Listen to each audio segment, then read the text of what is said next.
Hello and welcome. We have ourselves another student expose today. We have a very good student game, 85% rating. So let's have a look at it. Student has the black pieces and is playing a very standard opening.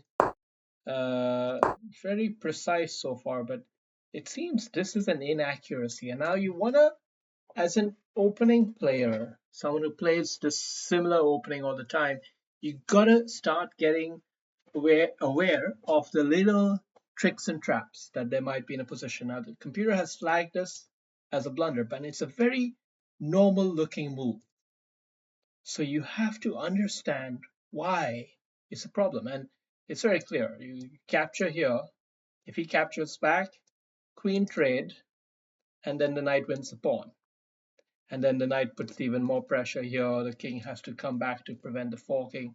Lots of stuff like that, right? Uh, or bishop back here. So let's see. But the response is not accurate, as you can see here. What you needed to do was capture there,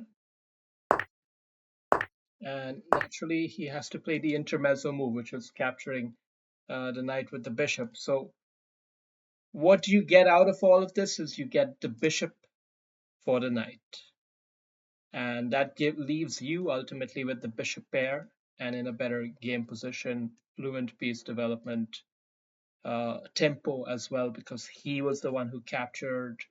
So yeah, you got to start learning about these subtle nuances of your own opening. All right, but anyway, then we proceed, and now here castling is, I think it's totally reasonable, but there is a case to be made for bishop f5, rook d8, just amp up the pressure on that pawn. King is already safe enough, you don't have to worry, so that's the reason. But he is amping up the pressure, although this is premature. You need to continue to amp up the pressure. Just amp up the pressure, hold the tension, and then release the Kraken. No, you released it too prematurely here. Released it too prematurely. Yeah. See, you were about to win a pawn, basically. And even if he didn't make that knight move, which this computer thinks is the best move, is to give up the pawn. Even if he didn't do that and he did something like, I don't know, knight here, then you can definitely release the Kraken, I'm sure. Let's just work through some variations. Um, let's say he goes knight all the way back here. Then black can play e4, and if white blocks it up with d4, then of course you've got a better position, and then you can start working your knight here. You can start pushing the c5 pawn up and undermine the head of the snake with a different pawn here. So that would be the idea. If on the other hand, uh, white decides to, I don't know, what else can he really do even? Move it forward right away? No, that doesn't work because you just capture, and you win everything. So yeah, he's really under a lot of pressure, and that's what you want to do. All right, but that's not how it proceeded. Instead, we had a more pleasant, polite game, let's say. Polite game, and this is one of Kumar's trademark moves, and it has coaxed a blunder, the blunder being this rook being trapped. But he didn't see it. I wonder how long he took to play this move. I wonder how long he took to play this move, because you see, when you're under attack, your impulsive reaction is to protect yourself. But in reality, every position can be double-edged. So rather than protecting yourself, sometimes you gotta just trade it off, and then win the rook. So that was an opportunity missed. Uh, yeah, we have you know, very simple chess being played at the moment, but it's good in a way. It's good in a way, but it's also not ideal. This knight move here is interesting. Computer really likes it too, so it must be pretty good. And now here we have a critical blunder. Does black spot the move? Yes, he does. The double attack, too good for white to handle, and the chess machine crumbles. So that was a good win there. That's a good win. Let's see the next game. Next game, I think it ended a bit abruptly, so we're not going to analyze it like in super detail, but let's have a look anyway, because I think our student who was black ended up in quite a bit of a defensive trouble, and we want to get better at the areas where we're weak. So this, again, it looks a lot like an opening that you play frequently, but somehow in this nuance, this is not ideal, right? Now, why does it not think it's ideal? Because, well, white develops good pressure like this.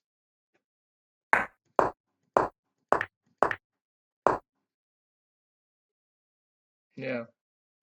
So, but I don't fault it. I think it's a fine thing to think would be a good move. Maybe castling first and then doing that if he doesn't play queen b3. That could be one approach. But the computer really likes or says that the book move maybe is a6. a6 preparing b4. Let's have a look at this whole line and learn how to play this opening properly. Yeah, going for a more solid central setup.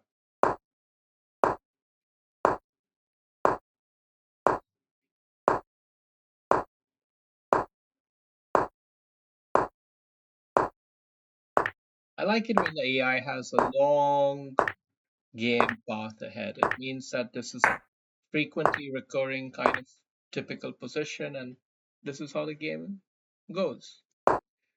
So anyway, we are here, and white doesn't take advantage of the move with queen b3. Instead, he plays a very soft a4 move. I mean, okay, we get it. You're trying to do some trapping of the bishop here, but the bishop's not going to go back here, obviously. Now he would just simply go here, right? So I don't know. A4 is a bad move. This is also not ideal, although it's very understandable. Computer very much prefers that you just go push back with the knight and then just don't care about the double pawns. Interesting. Not an easy way to play. That's more computer chess. Bishop e6 is totally reasonable, I guess. And but now there is pressure building up. You can see this knight is a little loose. A lot of stuff starting to get a little bit loose here. And white rightly, I would say rightly, starting to try to open up the position. And black needed to play a zinger of a move to just kind of keep the equilibrium, which is knight right here, threatening to take this on the next move after a recapture. Very nice tactic, but that's a bit advanced. And now we have a situation where black is definitely behind, but he is keeping the structure solid enough, but he's behind. And now he goes for the big apple. He goes for the big sack there. And I totally get it because the knight is ready to come here. So when should you go for a sack and when not? I would say here's the kind of situation where you don't go for the sack, mainly because this bishop is well poised to come to its key defensive square. You know, if this bishop were, for example, right here, a dark squared bishop, then there would be a bit more merit in the whole idea, presuming your knight manages to get here in time. But here, because he doesn't, yeah, it is very threatening, very dangerous, but white's defensive key piece is there, and that should guide your thinking whether or not to take that strategic dive. Nonetheless, it's difficult for players to play when they are under attack. So You always create the opportunity for a blunder. And this is not a great idea. This is not a great idea because well, you remove one of the attacking pieces. Your queen can't do anything all on its own. We know that. And now white is offering a trade, thinks he's way ahead, so he ends up blundering a knight. I think that's what happened here. And then he goes doubling down and trying to mate you, but you find a decent defense.